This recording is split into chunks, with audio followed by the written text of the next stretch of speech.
ಈ ನ್ಯೂಟ್ರಿಷನ್ನು, diet, protein ಇದೆಲ್ಲ ನಮಗೆ ಬೇಕಾಗೇ ಇಲ್ಲ ಅಲ್ಲ. ನಾವು ಇಷ್ಟು ವರ್ಷ ಬದುಕೇ ಇಲ್ವಾ? ಅದೆಲ್ಲ ಏನೇ ಇದ್ರೂ ಬಾಡಿ ಬಿಲ್ಡರ್ಸ್ಗೆ ಮಾತ್ರ ಬೇಕಾಗಿರೋದು.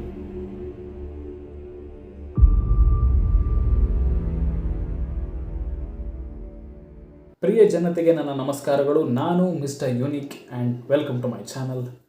ಸೊ ತುಂಬ ದಿನ ಆದಮೇಲೆ ವೀಡಿಯೋ ಮಾಡ್ತಾಯಿದ್ದೀನಿ, ಏಕೆಂತಂದರೆ ನನ್ನ ಶಾರ್ಟ್ ಫಿಲಮ್ ಶೂಟಿಂಗ್ ನಡೀತಾ ಇದೆ. ಸೊ ಅದರಿಂದ ನಾನು ತುಂಬ ಬ್ಯುಸಿ ಇದ್ದೀನಿ.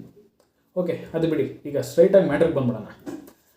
ಏನು ಈ ನ್ಯೂಟ್ರಿಷನ್ಸು, ಡಯಟ್ಸು, ಪ್ರೋಟೀನು ಇದೆಲ್ಲ ನಮ್ಗೆ ನಿಜವಾಗ್ಲೂ ಬೇಕಾ? ನೋಡಿ, ಇದ್ರ ಬಗ್ಗೆ ನಾನು ತುಂಬ ತಿಳ್ಕೊಳ್ತಾ ಹೋದಾಗ ನನಗೆ ಗೊತ್ತಾಗಿದ್ದೇನಂತಂದರೆ, ನಮ್ಮ ಬೆಳವಣಿಗೆಗೆ ಏನು ಕಾರಣ ಆಗುತ್ತೋ ಅದ್ರ ಬಗ್ಗೆ ತಿಳ್ಕೊಳ್ಳದೆ ನಾವು ಇಷ್ಟು ವರ್ಷ ಬೆಳೆದ್ಬಿಟ್ವಿ. ಸರಿ, ಈಗ ನೀವು ಈ ನ್ಯೂಟ್ರಿಷನ್ಸ್ಗಳ ಬಗ್ಗೆ ಏನು ರಿಸರ್ಚು ಮಾಡಿಲ್ಲ ಅಂತ ತಿಳ್ಕೊಳ್ಳಿ. ಈಗ ನಮಗೆ ಎಷ್ಟು ನ್ಯೂಟ್ರಿಯೆಂಟ್ಸ್ಗಳ ಬಗ್ಗೆ ಗೊತ್ತು? ಒಂದು ಪ್ರೋಟೀನು, ಕ್ಯಾಲ್ಶಿಯಮ್ಮು, ಐರನ್ನು, ಇಷ್ಟೇ. ಇನ್ನು ವಿಟಮಿನ್ಸ್ಗಳ ಬಗ್ಗೆ ಹೇಳೋದಾದರೆ vitamin A, B, C, D ಇಷ್ಟೇ. ಕೆಲವ್ರಿಗೆ ಇಷ್ಟು ಗೊತ್ತಿರಲ್ಲ ಬಿಡಿ. ಅಲ್ಲ, ಇದನ್ನೆಲ್ಲ ತಿಳ್ಕೊಂಡು ಏನು ಮಾಡಬೇಕು? ನೀನು ಯಾಕೆ ನನ್ನ ತಲೆ ತಿಂತಾಯಿದೆ ಅಂತ ನೀವು ಎಷ್ಟೋ ಜನ ಅನ್ಕೋತಾ ಇರ್ತೀರ. ಎಷ್ಟೋ ಜನ ಬೋರಾಗಿ ವೀಡಿಯೋನ ಸ್ಕಿಪ್ ಮಾಡಿರ್ತೀರ, ನನಗೆ ಗೊತ್ತು. ನೋಡಿ, ಇದ್ರ ಬಗ್ಗೆ ಎಲ್ಲ ತಿಳ್ಕೊಳ್ದೇನೆ ನಮಗೆ ಗೊತ್ತಿಲ್ಲದಂತೆ ನಾವು ಎಷ್ಟು ಸಮಸ್ಯೆಗಳನ್ನ ಅನುಭವಿಸ್ತಾ ಇದ್ದೀವಿ ಗೊತ್ತಾ? ನೋಡಿ, ಇದನ್ನು ನೀವು ಎಕ್ಸ್ಪೀರಿಯೆನ್ಸ್ ಮಾಡಿರ್ತೀರ. ಒಂದು ಸಣ್ಣ ಪುಟ್ಟ ಇಂಜುರಿ ಆದರೆ ರಿಕವರ್ ಆಗೋಕ್ಕೆ ತುಂಬ ಟೈಮ್ ತೊಗೋತೀರ. ಒಂದು ಜ್ವರ ಬಂತು ಅಂತಂದರೆ ನಿಮ್ಮ ಕೈಲಿ ತಡ್ಕೊಳಕ್ಕಾಗಲ್ಲ, ಅದರಿಂದನೂ ರಿಕವರಿ ಆಗೋಕ್ಕೆ ತುಂಬ ಟೈಮ್ ತೊಗೋತೀರ. ಯಾಕೆ ಅಂತಂದರೆ ಇಮ್ಯುನಿಟಿನೇ ಇರೋಲ್ವಲ್ಲ. ಮತ್ತು ಹೇರ್ ಫಾಲೇಷನ್ಸ್ ಆಗಿರ್ಬೋದು, ವೀಕ್ ಮಸಲ್ಸ್ ಆಗಿರ್ಬೋದು, ತುಂಬ ಕೆಲಸ ಮಾಡಿದ್ರೆ ಸುಸ್ತು ಜಾಸ್ತಿ ಆಗ್ತಿರ್ಬೋದು. ಸೊ ಇದ್ಯಾವುದು ನಿಮಗೆ ಕಣ್ಣಿಗೆ ಕಾಣಿಸಲ್ಲ, because these are all invisible problems. ಇದ್ಯಾವುದು ನಿಮಗೆ ಇನ್ಸ್ಟೆಂಟಾಗಿ ಎಫೆಕ್ಟ್ ತೋರಿಸಲ್ಲ, ಲಾಂಗ್ ಟರ್ಮ್ಗೆ ತುಂಬ ಎಫೆಕ್ಟ್ ತೋರಿಸುತ್ತೆ. ಓಕೆ, ನೀವೇನಾದರೂ ನಾರ್ಮಲ್ ಲೈಫ್ ಲೀಡ್ ಮಾಡ್ತಿದ್ರೆ, ಐ ಮೀನ್ ಒಂದು ಜಾಬ್ಗೆ ಹೋಗ್ತಿದ್ದು ತುಂಬ ಕಡಿಮೆ ಫಿಸಿಕಲ್ ಆ್ಯಕ್ಟಿವಿಟೀಸ್ ಮಾಡ್ತಿದ್ರೆ, ಇಲ್ಲಿದೆ ನೋಡಿ. ಈಗ ಸ್ಕ್ರೀನಲ್ಲಿ ಕಾಣ್ತಿರೋಂಥ ನ್ಯೂಟ್ರಿಯೆಂಟ್ಸ್ನ ನೀವು ಡೈಲಿ ಕವರ್ ಮಾಡಲೇಬೇಕು.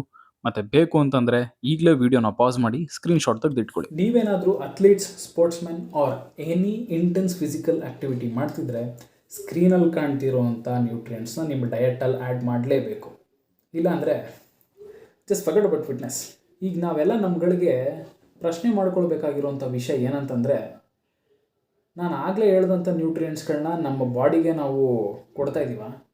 ನಮ್ಮ ತಾಯಣೆ ಇಲ್ಲ ಗುರು, ಬರೀ ಕಾರ್ಬ್ಸ್ನೇ ಹಾಕ್ಕೊಂಡು ತುಂಬ್ತಾ ಇದ್ದೀವಿ ಇಲ್ಲಿ. ನಮ್ಮ ಮಸಲ್ ಡೆವಲಪ್ಮೆಂಟ್ ಮತ್ತು ರಿಕವರಿಗೆ ಪ್ರೋಟೀನ್ಸ್ ಅಗತ್ಯ ಇದೆ, ಅದನ್ನು ನಾವು ತಗೋತಿಲ್ಲ. ನಮ್ಮ ಬೋನ್ ಹೆಲ್ತ್ಗೆ ಕ್ಯಾಲ್ಶಿಯಂ ಬೇಕು, ಅದು ಯಾವಾಗಲೂ ತಗೋತೀವಿ. ಮತ್ತು ಒಳ್ಳೆ ಬ್ಲಡ್ ಸರ್ಕ್ಯುಲೇಷನ್ ಆಗೋಕ್ಕೆ ಐರನ್ ಬೇಕು, ಅದನ್ನು ನಾವು ಕರೆಕ್ಟಾಗಿ ತಗೋತಿಲ್ಲ. ಇದೆಲ್ಲ ಬಿಟ್ಟು ನಾವು ಜಾಸ್ತಿ ತಗೋತಾ ಇರೋದೇನು? ಕಾರ್ಬ್ಸ್. ಇನ್ನು ವಿಟಮಿನ್ಸ್ಗಳ ಬಗ್ಗೆ ಮಾತಾಡೋದಾದರೆ ನಾವು ಅದನ್ನು ತುಂಬ ಇಗ್ನೋರ್ ಮಾಡಿಬಿಟ್ಟಿದ್ದೀವಿ. ಸರಿ, ಇದ್ರ ಬಗ್ಗೆ ಎಲ್ಲ ನಮ್ಗೆ ಯಾಕೆ ಗೊತ್ತಿಲ್ಲ? ಯಾಕೆ ಇದುವರೆಗೂ ನಾವು ತಿಳ್ಕೊಂಡಿಲ್ಲ? ಇದಕ್ಕೆ ಉತ್ತರ ಹುಡುಕ್ತಾ ಹೋದಾಗ ನಮಗೆ ಈ ವಿಷಯದಲ್ಲಿ ಚಿಕ್ಕ ವಯಸ್ಸಿಂದನೇ ಮೋಸ ಆಗಿಬಿಟ್ಟಿದೆ ಬಿಡಿ. ಚಿಕ್ಕ ವಯಸ್ಸಿಂದ ಹೆಲ್ದಿ ಫುಡ್ ಅಂತಂದರೆ ಮ್ಯಾಕ್ಸಿಮಮ್ ನಾವು ಏನು ತಿಂದಿರ್ತೀವಿ? ರಾಗಿ ಮುದ್ದೆ. But okay, which is rich in calcium and iron. But body ಡೆವಲಪ್ಮೆಂಟ್ಗೆ ಐರನ್ ಮತ್ತು ಕ್ಯಾಲ್ಶಿಯಂ ಮಾತ್ರ ಸಾಕಾಗಲ್ಲ ಅಲ್ವಾ? ಸೊ ವಾಟ್ ಅಬೌಟ್ ಪ್ರೋಟೀನ್ ಅಂತ ಬಂದರೆ ಬೇಳೆ, ಆಮೇಲೆ ಒಂದಿಷ್ಟು ಕಾಳುಗಳು. ಸೊ ಗ್ರೈನ್ಸಲ್ಲಿ ಆಲ್ಮೋಸ್ಟ್ ಕಂಪ್ಲೀಟ್ ಪ್ರೋಟೀನ್ ಸಿಗಲ್ಲ, ಯಾಕೆಂದರೆ 9 ಅಮೈನೋ ಆಸಿಡ್ಸ್ ಅದರಲ್ಲಿ ಪ್ರೆಸೆನ್ಸ್ ಇರಲ್ಲ. So we have to add some combination. ಅದಕ್ಕೆ ಬೇಳೆಗೆ ಚೆನ್ನಾಗಿ ರೈಸ್ ಮಿಕ್ಸ್ ಮಾಡಿ ಚೆನ್ನಾಗಿ ತಿನ್ನಿಸ್ಬಿಟ್ಟಿರ್ತಾರೆ. So rice contains so much of carbs. So ಇಲ್ಲ ಅಂತಂದರೆ ಚಿಕನ್. ಸೊ ಚಿಕನ್ ಅದಾಗ ಜ್ಞಾಪಕ ಆಯಿತು, ಬೀಯಿಂಗ್ ಎ ನಾನ್ ವೆಜಿಟೇರಿಯನ್ ನಾವು ಫ್ರೀಕ್ವೆಂಟಾಗಿ ಚಿಕನ್ ತಿಂತಿರ್ತೀವಿ. ಸೊ ವೆಜಿಟೇರಿಯನ್ಸ್ಗೆ ಏನು ಅನಿಸುತ್ತೆ, ನಾವು ಯಾವಾಗಲೂ ಚಿಕನ್ನ ಕನ್ಸ್ಯೂಮ್ ಮಾಡ್ತಾ ಇರ್ತೀವಿ ಅಂತ. ಆ ಥರ ಅಂತೂ ನಿಜವಾಗ್ಲೂ ಇಲ್ಲ. ನೋಡಿ, 7 ದಿನದಲ್ಲಿ ಸೋಮವಾರ, ಗುರುವಾರ, ಶನಿವಾರ ಈ 3 ದಿನನೂ ದೇವ್ರಿಗೆ ಅಂತ ಎತ್ತಿಟ್ಬಿಟ್ಟಿರ್ತಾರೆ. ಸೊ ಆ 3 ದಿನದಲ್ಲಿ ನಾವು ಯಾವ ನಾನ್ ವೆಜ್ ತಿನ್ನೋಂಗಿಲ್ಲ. ಯಾಕೆ ಅಂತಂದರೆ ದೇವ್ರು ಕಣ್ಕಿತ್ಕೊಬಿಡ್ತಾನಲ್ಲ. ಸೊ ಇನ್ನು ಉಳಿದ 4 ದಿನದಲ್ಲಿ 4 ದಿನವೂ ನಾನ್ ವೆಜ್ ತಿಂತೀವ? No chance. ಅದರಲ್ಲಿ 1 ದಿನ 2 ದಿನ ತಿಂದರೆ ಹೆಚ್ಚು. ಸೊ ಬರ್ತಾ ಬರ್ತಾ ಇನ್ಫ್ಲೇಷನ್ ಜಾಸ್ತಿ ಆಗ್ತಾ ಆ, ನಮ್ಮ ಮಿಡಲ್ ಕ್ಲಾಸ್ ಫ್ಯಾಮಿಲಿಗೆ ನಾನ್ ವೆಜ್ ಅನ್ನೋದು ಒಂಥರ ಲಕ್ಸುರಿ ಆಗಿಬಿಟ್ಟಿದೆ. ಸೊ ಈಗ ಪರಿಸ್ಥಿತಿಲಿ ತಿಂಗಳಲ್ಲಿ 3 ಸಲ ತಿಂದರೆ ಹೆಚ್ಚು. ಇನ್ನು ಬಾಡಿಗೆ ಪ್ರೋಟೀನ್ಸ್ ಎಲ್ಲಿಂದ ಕವರ್ ಆಗುತ್ತೆ? ಇನ್ನು ಸ್ಕೂಲ್ಗಳಲ್ಲಿ ಅಂತ ಬಂದರೆ ಯಾವ ಫುಡ್ಡಲ್ಲಿ ಏನು ನ್ಯೂಟ್ರಿಯೆಂಟ್ಸ್ ಇರುತ್ತೆ ಅಂತ ಹೇಳ್ಕೊಟ್ರು, ಬಟ್ ಅದು ಏನೇನಕ್ಕೆ ಯೂಸ್ ಆಗುತ್ತೆ, ಅದರ ಇಂಪಾರ್ಟೆನ್ಸ್ ಏನು ಅಂತ ಅವ್ರು ನಮ್ಗೆ ಸರಿಯಾಗಿ ಹೇಳ್ಕೊಡ್ಲೇ ಇಲ್ಲ. ಇನ್ನು ನಮ್ಮ ಪೇರೆಂಟ್ಸ್ ಅಂತ ಬಂದರೆ ಅಡ್ಡ ಬೀಳಬೇಕು ಅವ್ರಿಗೆ. ಅವ್ರ ಡೈಲಿ ರೂಟೀನ್ಸು ಹ್ಯಾಬಿಟ್ಸ್ ಏನು ಗೊತ್ತಾ? ಬೆಳಿಗ್ಗೆ ಒಂದಷ್ಟೊತ್ತು ಎದ್ದು ವಾಕಿಂಗ್ ಮಾಡ್ಕೋತಾರೆ. ವಾಕಿಂಗ್ ಆದ ತಕ್ಷಣ ಮನೆಗೆ ಬಂದು ಹಾಲು ಕಾಯಿಸ್ತಾರೆ. ಹಾಲಿಗೆ ಸ್ವಲ್ಪ ನೀರು ಇದ್ದು ಅದಕ್ಕೆ ಸಕ್ಕರೆ ಹಾಕಿ ಅದ್ರ ಜೊತೆಗೆ ಕಾಫಿ ಪುಡಿ ಹಾಕ್ಕೊಂಡು ಕಾಫಿ ಕಾಯಿಸ್ಕೋತಾರೆ. ಓಕೆ, ಅದ್ರ ಜೊತೆಗೆ ಬಿಸ್ಕೆಟ್ನೂ ಹಚ್ಕೊಂಡು ತಿಂತಾರೆ. ಸೊ ಇದರಲ್ಲಿ ಏನು ಪ್ರಾಬ್ಲಮ್ ಅಂತ ನೀವು ಕೇಳ್ಬೋದು. ನೋಡಿ, ಹಾಲಲ್ಲೇ ಸ್ವಲ್ಪ ಶುಗರ್ ಕಂಟೆಂಟ್ ಇರುತ್ತಾ, ಅದಕ್ಕಿನ್ನೂ ಸಕ್ಕರೆ ಹಾಕ್ತಾರೆ. ಇನ್ನು ಬಿಸ್ಕೆಟ್ಸಲ್ಲಿ ಮೈದಾ ಇರುತ್ತೆ, ಅದರಲ್ಲೂ ಶುಗರ್ ಕಂಟೆಂಟ್ ಇರುತ್ತೆ. ಇವರು ಶುಗರ್ಗೆ ಶುಗರ್ ಆ್ಯಡ್ ಮಾಡ್ತಾ ಹೋಗ್ತಾ ಇದ್ದಾರೆ. ಇನ್ನು ತಿಂಡಿಗೆ ಏನು ತಿಂತಾರೆ ಅಂದ್ಕೊಂಡಿದ್ದೀರಾ? ಇಡ್ಲಿ, ದೋಸೆ, ಉಪ್ಪಿಟ್ಟು, ಬಾತು, ಇದರಲ್ಲಿ ಇನ್ನೇನಿರುತ್ತೆ? ಕಾರ್ಬ್ಸ್. ಇದೆಲ್ಲ ಏನಾಗುತ್ತೆ, ಕಾರ್ಬ್ಸು ಗ್ಲೂಕೋಸಾಗಿ ಕನ್ವರ್ಟ್ ಆಗುತ್ತೆ. ಗ್ಲೂಕೋಸ್ ಬಾಡಿಲಿದ್ದರೆ ಇನ್ಸುಲಿನ್ ಸ್ಪೈಕ್ ಆಗುತ್ತೆ. ಈ ಥರ ಎಲೈಟ್ ಡಯೆಟ್ನ ಫಾಲೋ ಮಾಡೋದ್ರಿಂದ ಡಯಾಬಿಟಿಸ್ ಬರೋದು ಇನ್ನೇನಾಗುತ್ತೆ? ನನ್ನ ಸ್ಟೋರಿನ ಹೇಳ್ತೀನಿ ಕೇಳಿ. ಸೊ ಇದನ್ನೆಲ್ಲ ನಾನು ಅಬ್ಸರ್ವ್ ಮಾಡಿ ಈ ಡಯೆಟ್ ಬಗ್ಗೆ, ಈ ನ್ಯೂಟ್ರಿಯೆಂಟ್ಸ್ ಬಗ್ಗೆ ನಮ್ಮ ಪೇರೆಂಟ್ಸ್ ಜೊತೆಗೆ ಡಿಸ್ಕಸ್ ಮಾಡಿದೆ. ಅವ್ರಿಗೆ ಎಕ್ಸ್ಪ್ಲೇನ್ ಮಾಡೋಕ್ಕೆ ಟ್ರೈ ಮಾಡಿದೆ. ಆಮೇಲೆ ಅನಿಸಿದ್ದೇನೆಂದರೆ ಈ ತಪ್ಪನ್ನು ಮತ್ತೆ ಮಾಡಬಾರ್ದು ಅಂತ. ಅವ್ರಿಗೆ ಎಕ್ಸ್ಪ್ಲೇನ್ ಮಾಡೋಕ್ಕೆ ಹೋದಾಗ ಅವರಿಂದ ರಿಪ್ಲೈ ಏನು ಬಂತು ಅಂತ ಈ ಒಂದು ಆಡಿಯೋ ರೆಕಾರ್ಡ್ ಆಗ್ತೀವಿ, ಕೇಳಿಸ್ಕೊಡಿ. ಪ್ರೋಟೀನ್ ಅವಶ್ಯಕತೆ ಇಲ್ಲ, ಹೊಟ್ಟೆ ಅಷ್ಟಾಗ ಬಾಡಿ ಊಟ ಕೇಳ್ತದೆ ಅಷ್ಟೇ. ಬಿಸಿಲಿಗೆ ಎಣ್ಣೆ ಹಾಕಿಂಗೆ ಹಾಕ್ತಾ ಓಡ್ತಾ ಇರ್ತದೆ. ಊಟ ಬಾಕಿ ಪ್ರಪಂಚ ಎಲ್ಲ ಬೆಳೀತಾ ಭೂಮಿ ಎಲ್ಲ ತಿನ್ನೋಕ್ಕಲ್ಲ, ಎಲ್ಲ ಪ್ರೋಟೀನ್ ಅಂತ. ಡ್ರೈ ಫ್ರೂಟ್ಸ್ ಎಷ್ಟು ಒಳ್ಳೆಯದು ಅಂತ ಎಷ್ಟೆಷ್ಟು ಖರ್ಚು ಮಾಡ್ತಾರೆ. ಎಷ್ಟೋ ಜನಕ್ಕೆ ಹಾರ್ಟ್ ಅಟ್ಯಾಕ್ ಆಗುತ್ತೆ ತಿಂದಿದ್ದ. ಎಲ್ರಿಗೂ ಎಲ್ಲನೂ ಫುಡ್ಡು ಅಡ್ಜಸ್ಟ್ ಆಗೋದು. ಯಾವ ತರಕಾರಿಗಳು ಎಷ್ಟೇ ಗೊತ್ತಾ ಹೆಸುಗುಣಿಗೆ 32 ಥರ ತರಕಾರಿ ಎಲ್ಲ ತಿನ್ನೋಕ್ಕಾಗಿಲ್ಲ. 32 ಥರ ತರಕಾರಿ ಏನು ಯಾವುದೋ ಒಂದು ತರಕಾರಿ ತಿನ್ಬೇಕು ಅಷ್ಟೇ. ಮನೆ ಊಟಕ್ಕಿಂತಲೂ ಪ್ರೋಟೀನ್ ಬೇಕಾ? ಅವರಿಂದ ಯಾವ ಥರ ರಿಪ್ಲೈ ಬಂತು ಅಂತ ನನಗೆ ಗೊತ್ತಿಲ್ಲ. ಈ ವಿಡಿಯೋ ನೋಡ್ತಿರೋ ಎಷ್ಟೋ ಜನದ ಮನೇಲಿ ಇದೇ ಥರ ಇರ್ತಾರೋ ಇಲ್ವೋ ಅಂತ. ಬಟ್ ನೀವು ಎಕ್ಸ್ಪ್ಲೇನ್ ಮಾಡಿದ್ಮೇಲೆ ಅವ್ರು ಒಪ್ಕೊಂಡ್ರೆ ಸರಿ. ಬಟ್ ಇನ್ ಕೇಸ್ ಅವ್ರು ಒಪ್ಕೋತಿಲ್ಲ, ನಿಮ್ಮ ಮಾತನ್ನ ನಂಬ್ತಿಲ್ಲ ಅಂತಂದರೆ ಜಸ್ಟ್ ಲೀವ್ ಇಟ್ ಗೈಸ್. ಅವ್ರಿಗೆ ಎಕ್ಸ್ಪ್ಲೇನ್ ಮಾಡೋದ್ರಲ್ಲಿ ನಿಮ್ಮ ಎನರ್ಜಿನ ವೇಸ್ಟ್ ಮಾಡಬೇಡಿ. So they will never change. ಅವರು ಹೊಸ ವಿಷಯಗಳಿಗೆ ಅಡಾಪ್ಟ್ ಆಗಲ್ಲ. So just leave them. ಅವ್ರು ಹೆಂಗಿದ್ದಾರೋ ಅವ್ರು ಅದೇ ಥರ ಬಿಟ್ಬಿಡಿ. ಪದೇ ಅವ್ರಿಗೆ ಎಕ್ಸ್ಪ್ಲೇನ್ ಮಾಡೋದಕ್ಕೆ ಹೋಗಬೇಡಿ. ಸೊ ನನಗೇನೇನು ಥಾಟ್ಸ್ಗಳು ಬರುತ್ತೆ ಅಂತಂದರೆ, ಅಲ್ಲ, ನಾವು ಏನು ಕೇಳ್ತಾ ಇದ್ದೀವಿ ಪೇರೆಂಟ್ಸಿಂದ? ಪ್ರಾಪರ್ ಡಯೆಟ್ ಫಾಲೋ ಮಾಡ್ತೀವಿ, ಒಳ್ಳೆ ನ್ಯೂಟ್ರಿಯೆಂಟ್ಸ್ ತೊಗೋತೀವಿ, ನಮ್ಮ ಬಾಡಿನ ನಾವು ಚೆನ್ನಾಗಿ ನೋಡ್ಕೋತೀವಿ ಅಂತ ತಾನೇ. ಸೊ ಇದಕ್ಕೂ ಅವರು ಅಪೋಸ್ ಮಾಡ್ತಾರೆ ಅಂತಂದರೆ ಐ ಕ್ಯಾಂಟ್ ಸೇ ಎನಿಥಿಂಗ್.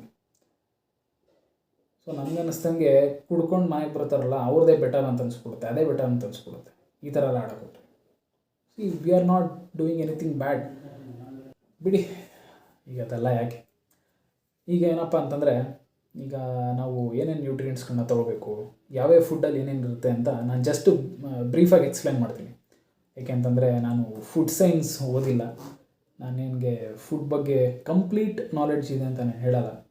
ನಾನು ಕೆಲವೊಂದು ಸರ್ಚ್ ಇಂಜಿನ್ಗಳಲ್ಲಿ ಹುಡುಕಿ ನಾನು ತಿಳ್ಕೊಂಡಿದ್ದ ವಿಷಯ ಇದು. ಸೊ ನಿಮ್ಮ ಹತ್ರ ಶೇರ್ ಮಾಡ್ಕೋತಾ ಇದ್ದೀನಿ ಅಷ್ಟೇ. ನೋಡಿ, ಕಂಪ್ಲೀಟ್ ನಾವು ವೆಜಿಟೇರಿಯನ್ ಡಯೆಟ್ನ ಫಾಲೋ ಮಾಡೋಕ್ಕಾಗಲ್ಲ. ಯಾಕೆಂತಂದರೆ ಕೆಲವೊಂದು ಎಸೆನ್ಷಿಯಲ್ ನ್ಯೂಟ್ರಿಯೆಂಟ್ಸ್ಗಳು ಪ್ಲ್ಯಾಂಟಲ್ಲೇ ಪ್ರೆಸೆಂಟ್ ಇರೋಲ್ಲ. ಲೈಕ್ ಒಮೆಗಾ 3 ಅಂತ ಇದೆ, ನೀವು ಕೇಳಿರ್ಬೋದು. ಆ ಒಂದು ನ್ಯೂಟ್ರಿಯೆಂಟ್ಸು ಪ್ಲ್ಯಾಂಟಲ್ಲಿ ಸಿಗೋದಿಲ್ಲ. So that is available in non ವೆಜ್ಜಲ್ಲಿ ಲೈಕ್ ಫಿಶ್ಗಳಲ್ಲಿರುತ್ತೆ. ಸೊ ಹೀಗೆ ಆಮೇಲೆ ಕಂಪ್ಲೀಟ್ ನಾನ್ ವೆಜಿಟೇರಿಯನ್ ಡಯೆಟ್ನ ನಾವು ಫಾಲೋ ಮಾಡೋಕ್ಕಾಗಲ್ಲ. ಯಾಕೆಂತಂದರೆ ಕಂಪ್ಲೀಟ್ ನಾನ್ ವೆಜ್ನ ನಾವು ತಿಂತೀವಿ ಅಂತಂದರೆ ಅದರಲ್ಲಿ ಫ್ಯಾಟ್ ಇರುತ್ತೆ. So we can go for combination.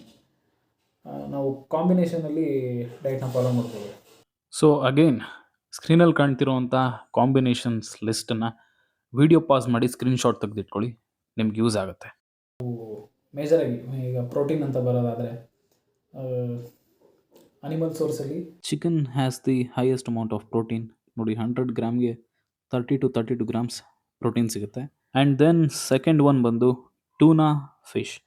ಈ ಟೂನಾ ಫಿಶ್ ಅನ್ನೋದು ಈ ಕಡೆ ಎಲ್ಲ ಸಿಗುತ್ತೆ ಅನ್ನೋದು ಸ್ವಲ್ಪ ಡೌಟು, ಸಿಕ್ಕಿದ್ರೂ ತುಂಬ ಕಷ್ಟ.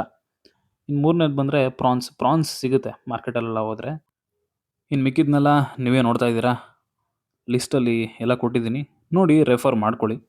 ಆಮೇಲೆ ಇನ್ನು ಪ್ಲ್ಯಾಂಟ್ ಸೋರ್ಸ್ ಅಂತ ಬಂದರೆ ಪ್ರೋಟೀನಲ್ಲಿ soya chunks has the highest amount of protein. 100 ಗ್ರಾಮ್ಗೆ ನಿಮಗೆ ಒಂದು 52 ಗ್ರಾಮ್ಸ್ ಪ್ರೋಟೀನ್ ಸಿಗುತ್ತೆ. ಸೊ ಅದರಲ್ಲಿ ಎವ್ರಿ ಎಸೆನ್ಷಿಯಲ್ ಅಮೈನೋ ಆಸಿಡ್ಸ್ ಎಲ್ಲ ಪ್ರೆಸೆಂಟ್ ಇರುತ್ತೆ. So you can choose soya chunks. For your references, plant ಸೋರ್ಸಲ್ಲಿ ಯಾವುದ್ಯಾವುದರಲ್ಲಿ ಎಷ್ಟೆಷ್ಟು ಅಮೌಂಟ್ ಆಫ್ ಪ್ರೋಟೀನ್ ಇದೆ ಅಂತ ಈ ಲಿಸ್ಟಲ್ಲಿ ಇದೆ. ಸೊ ನೋಡ್ಕೊಳ್ಳಿ.